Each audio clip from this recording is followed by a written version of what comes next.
Dans ces camps vivent des déplacés des violences qui sévissent dans l'est de la RDC, dont des centaines de femmes et de filles exposées aux violences sexuelles commises par des membres de 130 groupes armés actifs dans la région.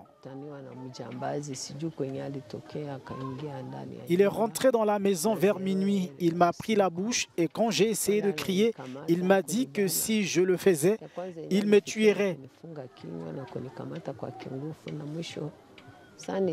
Quand il a fini, il m'a dit « Tu ne me connais pas, mais je te connais très bien. Si jamais tu parles de ça à quelqu'un, je reviendrai ici et je te tuerai. »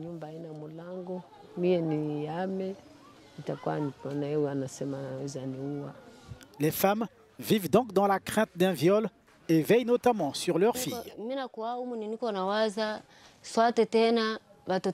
Quand je suis ici dans le camp, j'ai peur de voir mes enfants sortir. Parfois, je refuse de les laisser sortir afin de les protéger des viols.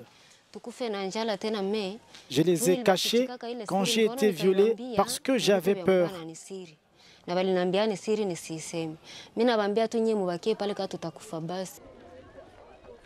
À Boulengo et dans d'autres sites de déplacés, ce sont 10 victimes d'agressions sexuelles en moyenne se rendent chaque jour dans les cliniques de Médecins sans frontières.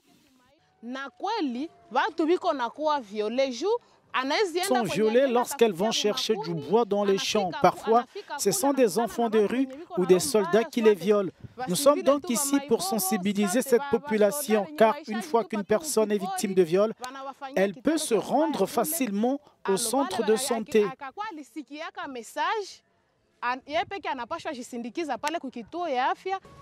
Face aux violences sexuelles, les femmes n'ont qu'une seule arme, les déplacements en groupe.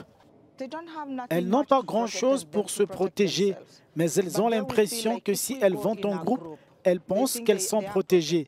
Mais ce qui se passe, c'est que même lorsqu'elles vont en groupe, elles ne vont pas tout au même endroit. Parfois, lorsqu'elles arrivent dans la brousse, elles se dispersent parce qu'elles veulent obtenir, comme vous le savez, autant de bois de chauffage que possible.